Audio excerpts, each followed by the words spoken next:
Hello everyone, easy nursing classes में आपका एक बार फिर से स्वागत है। और हम आपको बता दें कि फंडामेंटल्स ऑफ नर्सिंग का जो सिलेबस है कॉम्पिटिटिव एग्जाम से रिलेटेड वो हम अपने यूट्यूब चैनल पे डाल चुके हैं, तो आप वीडियोस देख सकते हो फंडामेंटल्स ऑफ नर्सिंग की। उसके बाद हमने स्टार्ट की है मेंटल हेल्थ नर्सिंग, और मेंटल हेल्थ नर्सिंग में आज का हमारा जो टॉपिक है बहुत ही इंपॉर्टेंट है, दैट इज डिफरेंस बिटवीन साइकोसिस एंड न्यूरोसिस। साइकोसिस और न्यूरोसिस में क्या डिफरेंस होता है, साइकोटिक डिसऑर्डर्स कौन से होते हैं, न्यूरोटिक डिसऑर्डर्स कौन से होते हैं, ठीक है, उनका प्रोग्नोसिस कैसा होता है। तो आज की क्लास में हम ये सब डिस्कस करेंगे। तो सबसे पहले साइकोसिस और जो न्यूरोसिस है उनमें सबसे पहले क्या डिफरेंस होता है।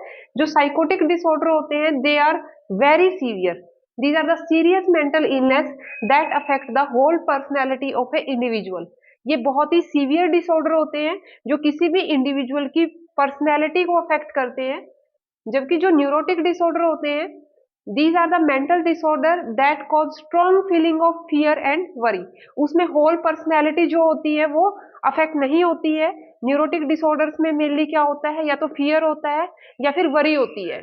जो न्यूरोटिक डिसऑर्डर होते हैं वो किस वजह से होते हैं, वो एंजाइटी की वजह से होते हैं या फिर कोई स्ट्रेसफुल लाइफ इवेंट होता है उसकी वजह से न्यूरोटिक डिसऑर्डर होते हैं। तो जो मेन कॉज होता है न्यूरोटिक डिसऑर्डर का वो क्या होता है, एंजाइटी हो सकती है या फिर कोई भी स्ट्रेसफुल लाइफ इवेंट जो है वो हो सकता है, तो उसकी वजह से न्यूरोटिक डिसऑर्डर हो सकते हैं। लेकिन जो साइकोटिक डिसऑर्डर होते हैं इनका जो कॉज होता है मेन, इनका होता है ऑर्गेनिक कॉज। लेकिन न्यूरोटिक डिसऑर्डर का जो कॉज है वो ऑर्गेनिक कॉज नहीं होता है जनरली। वो हमने बताया कि किसकी वजह से होते हैं, फियर, वरी, एंजाइटी या फिर स्ट्रेसफुल लाइफ इवेंट की वजह से होते हैं। उसमें होल पर्सनैलिटी जो है वो अफेक्ट नहीं होती, इतने सीवियर नहीं होते हैं जितने की साइकोटिक डिसऑर्डर होते हैं, ठीक है। उसके बाद जो सेकंड सबसे मेन डिफरेंस आता है वो आता है इनसाइट।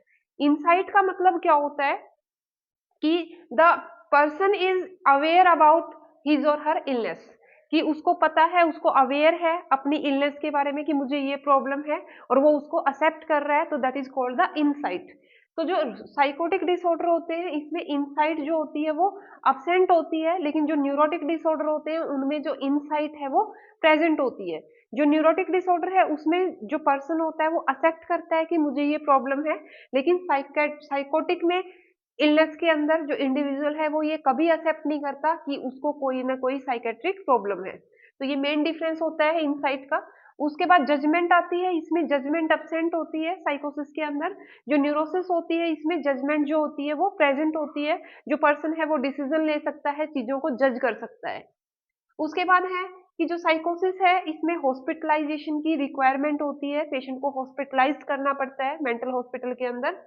लेकिन जो न्यूरोटिक डिसऑर्डर है इसमें जनरली जो है हॉस्पिटलाइजेशन की जरूरत नहीं होती है, इसमें ट्रीटमेंट लिख देते हैं और जो ट्रीटमेंट है वो पर्सन जो है वो घर पे ले सकता है। उसके बाद आता है ट्रीटमेंट जो है, ईसीटी की रिक्वायरमेंट होती है साइकोसिस के अंदर। जो पर्सन है उसको इलेक्ट्रो कन्वल्सिव थेरेपी जो होती है वो देनी पड़ती है। ईसीटी का मतलब होता है इलेक्ट्रो कन्वल्सिव थेरेपी। तो जो ईसीटी होती है वो साइकोसिस के अंदर हमें ईसीटी जो होती है वो मेन ट्रीटमेंट होता है, वो देना पड़ता है। लेकिन न्यूरोसिस के अंदर जो होता है वो ईसीटी की रिक्वायरमेंट नहीं होती है। इसके अलावा ईसीटी के अलावा साइकोसिस जो है इसमें एंटी साइकोटिक मेडिसिन पेशेंट को देते हैं, ये भी इंपॉर्टेंट है। एंटी साइकोटिक ड्रग्स जो होती है वो पेशेंट को दी जाती है ट्रीटमेंट के लिए साइकोसिस के अंदर। लेकिन जो न्यूरोसिस है इसमें माइनर ट्रैंकुलाइजर हम देते हैं, minor anti anxiety, minor anti anxiety drugs जो है वो देंगे पेशेंट को। और इसके अलावा ईसीटी इसमें नहीं दी जाती है, तो इसमें हम क्या देते हैं पेशेंट को, behavioural therapy, that is important. Behavioural therapy is given to the patient. तो इसमें जो होता है वो काउंसलिंग का मेन रोल होता है। जो न्यूरोटिक डिसऑर्डर होते हैं उसमें हम मेडिसिन जो होते हैं वो माइनर देंगे एंजाइटी को रिड्यूस करने के लिए, लेकिन जो साइकोटिक डिसऑर्डर है उसमें जो मेडिसिन है वो एंटी साइकोटिक ड्रग जो है वो पेशेंट को दी जाती है। और साथ में पेशेंट को हम क्या देते हैं, ईसीटी देते हैं, इलेक्ट्रोकन्वल्सिव थेरेपी जो है वो पेशेंट को दी जाती है। लेकिन न्यूरोटिक डिसऑर्डर में ना ही पेशेंट को ईसीटी देने की जरूरत होती है, इसमें हमारा जो काम है वो बिहेवियरल थेरेपी से चल जाता है। अगर हम पेशेंट की काउंसलिंग करते हैं या फिर उसको माइनर ट्रैंकुलाइजर या फिर माइनर एंटी एंजाइटी अगर हम दे रहे हैं तो उससे भी जो पेशेंट है वो जो है इम्प्रूव करना शुरू कर देता है।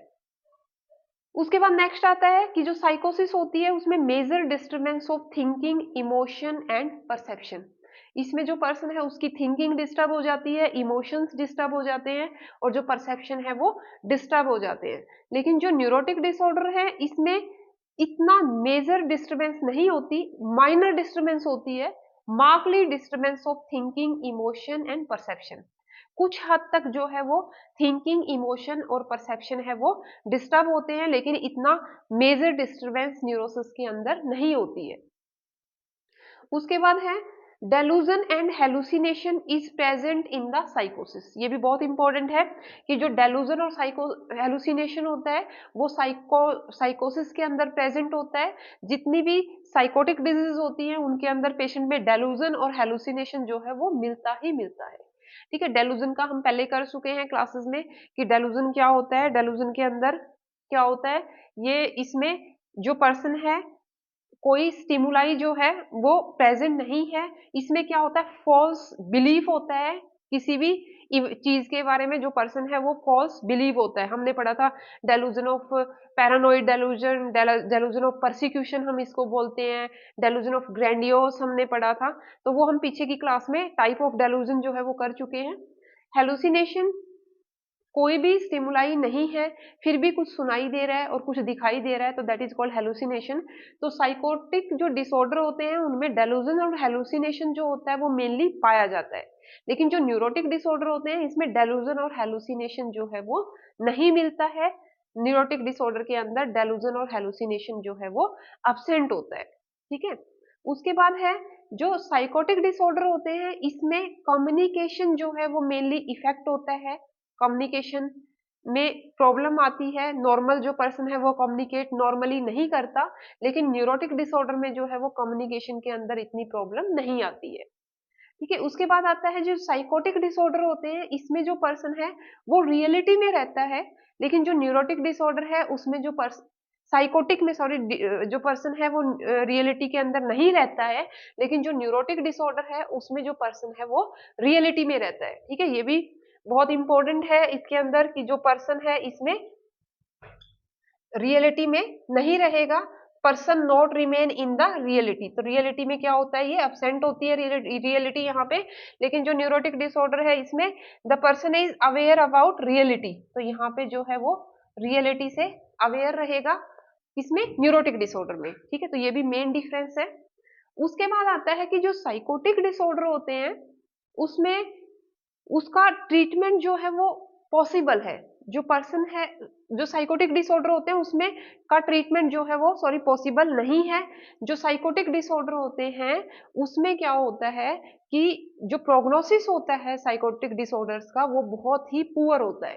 ठीक है, अगर हम ट्रीटमेंट भी स्टार्ट कर देते हैं तो इतनी जल्दी जो है वो इम्प्रूवमेंट नहीं होती साइकोटिक डिसऑर्डर्स के अंदर।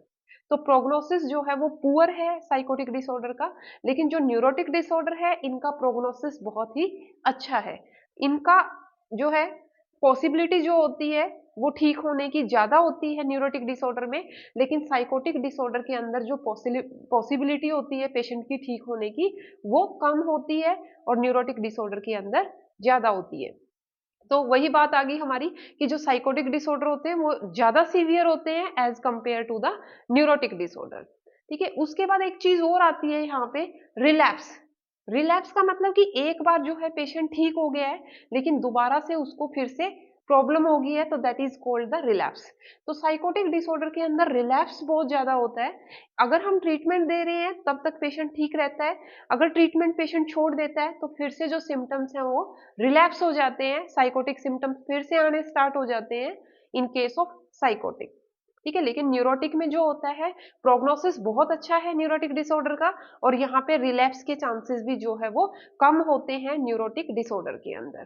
ठीक है, तो ये भी मेन डिफरेंस है यहाँ पे प्रोग्नोसिस का कि साइकोटिक डिसऑर्डर का पुअर प्रोग्नोसिस है, न्यूरोटिक डिसऑर्डर का प्रोग्नोसिस जो है वो अच्छा है।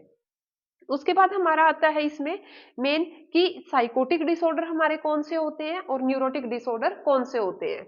तो जो साइकोटिक डिसऑर्डर होते हैं ये दो तरह के होते हैं हमारे, ऑर्गेनिक डिसऑर्डर और फंक्शनल डिसऑर्डर।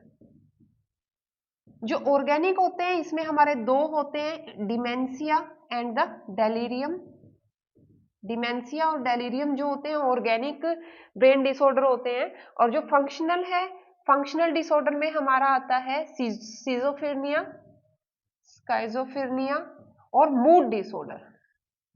सिजोफ्रेनिया और मूड डिसऑर्डर आते हैं। मूड डिसऑर्डर में फिर दो आ जाते हैं हमारे, मेनिया और डिप्रेशन। ठीक है, तो अगर बात करें साइकोटिक डिसऑर्डर की तो हम बताएंगे कि दो तरह के होते हैं, ऑर्गेनिक और फंक्शनल। ऑर्गेनिक में हमारा आता है डिमेंशिया और डेलीरियम, एंड फंक्शनल में हमारा आता है schizophrenia and mood disorder. Again अगर हम डिवाइड करें मूड डिसऑर्डर को, तो मूड डिसऑर्डर होते हैं हमारे मेनली मेनिया और डिप्रेशन। फिर हम न्यूरोटिक डिसऑर्डर देखें तो न्यूरोटिक डिसऑर्डर के अंदर आता है हमारा फोबिया, एंजाइटी, हिस्टीरिया और ओसीडी, ऑब्सेसिव कंपल्सिव डिसऑर्डर। ठीक है, ये डिटेल में करेंगे आगे न्यूरोटिक डिसऑर्डर में। तो न्यूरोटिक डिसऑर्डर में phobia, anxiety, hysteria and the obsessive compulsive disorder.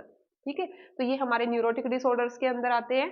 ठीक है, तो ये था हमारा difference between psychotic and the साइकोसिस एंड द न्यूरोसिस। क्या डिफरेंस होता है साइकोसिस और न्यूरोसिस में, कौन सी कंडीशन ज्यादा सीवियर होती है, कौन से डिसऑर्डर साइकोटिक डिसऑर्डर होते हैं, कौन से न्यूरोटिक होते हैं, प्रोग्नोसिस क्या होता है।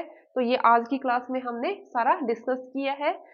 अगर आप साइकेट्री पढ़ रहे हैं, मेंटल हेल्थ नर्सिंग पढ़ रहे हैं, तो जब तक आपको साइकोटिक और न्यूरोटिक डिसऑर्डर के बीच में डिफरेंस आपको नहीं पता है, तो आपका कंसेप्ट जो है वो मेंटल हेल्थ नर्सिंग को लेके जो है वो क्लियर नहीं होगा।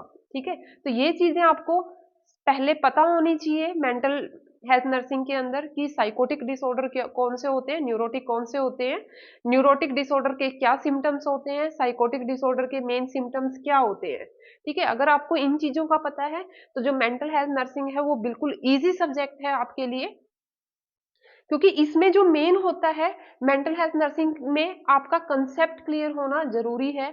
यहाँ पे आप चीजों को रट नहीं सकते। ठीक है, अगर आप रटने की कोशिश भी करोगे तो वो चीजें आपको याद नहीं रहेगी जब तक आप उनको समझोगे नहीं। ठीक है, तो मेंटल हेल्थ नर्सिंग में मेनली जो है वो टर्मिनोलॉजी है। जब तक टर्म्स का मतलब आपको नहीं पता है तब तक आप मेंटल हेल्थ नर्सिंग है वो पढ़ नहीं सकते हैं। ठीक है, तो हम बहुत ही इजी वे में आपको कराएंगे, एग्जांपल्स के साथ आपको कराएंगे मेंटल हेल्थ नर्सिंग, टर्मिनोलॉजी सारी हम कराएंगे। तो इसलिए चैनल को ज्यादा से ज्यादा लाइक कीजिए, सब्सक्राइब कीजिए, कमेंट कीजिए। Thank you so much.